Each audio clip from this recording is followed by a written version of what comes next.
Assalamualaikum warahmatullahi wabarakatuh.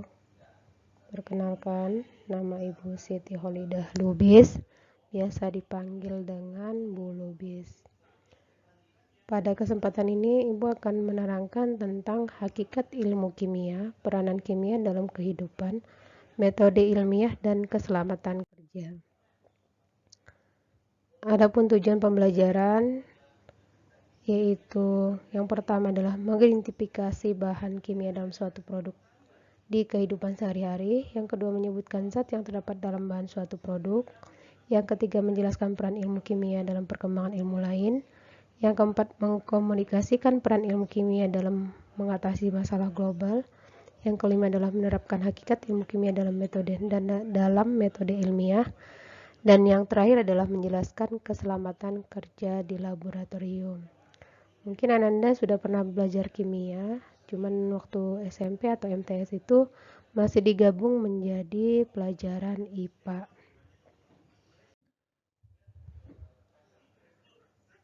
Mengidentifikasi bahan kimia dalam suatu produk di kehidupan sehari-hari.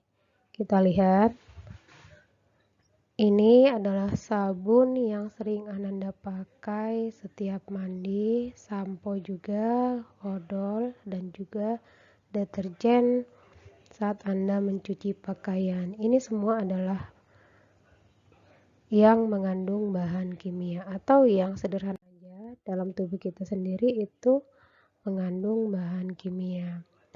Dan yang ini adalah obat.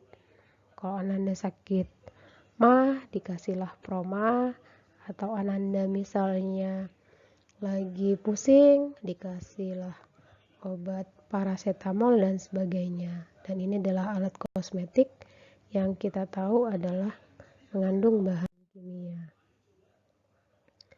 Ini juga yang sering Ananda konsumsi sehari-hari. Butter itu adalah mentega atau yang biasa ditambahkan dalam adonan kue, garam, susu, dan juga cuka.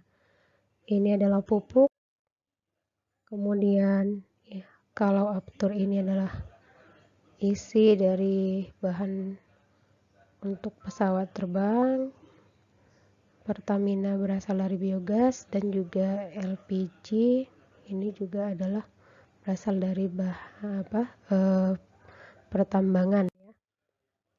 Kemudian ada bahan-bahan plastik yang sering kita gunakan sehari-hari. Misalnya ini botol-botol minum, setiap plastik ada tanda dong. Coba kamu perhatikan di botol plastik itu ada beberapa tanda. Misalnya segitiga ada angka 1, 2, 3, 4, 5, 6, 7 dan seterusnya.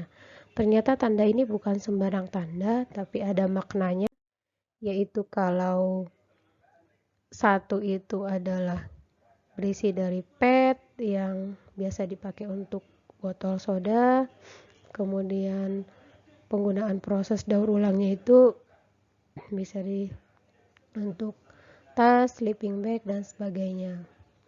Kemudian kalau ada tanda angka 2 berarti itu adalah berisi dari HDPE atau High Density Polyethylene. Kemudian digunakan biasanya untuk wadah susu, botol pemutih, dan sebagainya ya. Kalau 3 itu berisi PVC atau polyvinyl klorida. Sifat-sifatnya ada di sini. Nanti Ibu share PPT-nya dan bisa Anda baca lagi. Biasanya digunakan untuk pipa sambungan atau pipa-pipa itu adalah PVC isinya. Kalau didaur ulang bisa menjadi mainan atau tempat bermain ya. Kemudian ada angka 4. Angka 4 ini biasanya digunakan untuk plastik pembungkus makanan, kantong sampah, dan sebagainya. Kemudian kalau ada angka 5, wadahnya ini sudah lumayan wadah tahan panas ya. Biasanya digunakan untuk tali dan sebagainya. Nanti coba kamu perhatikan Tupperware kan katanya plastiknya lebih bagus. Biasanya wadahnya dikasih tanda berapa ya. Kemudian 6 itu berisi polistiren, biasa digunakan untuk wadah makanan.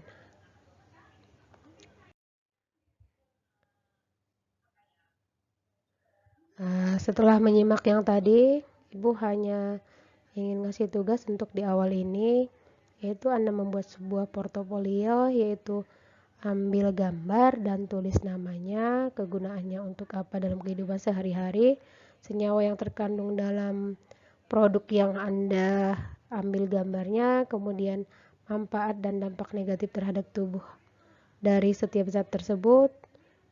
Nah, kemudian itu semua kamu kerjakan di buku tugas dan ditempelkan di buku tugas gambarnya. Nanti Ibu minta ini adalah tugas yang nanti minggu depan sudah harus terkumpul di Ibu. Cukup sekian, terima kasih. Sudah dengan wassalam. Assalamualaikum warahmatullahi wabarakatuh.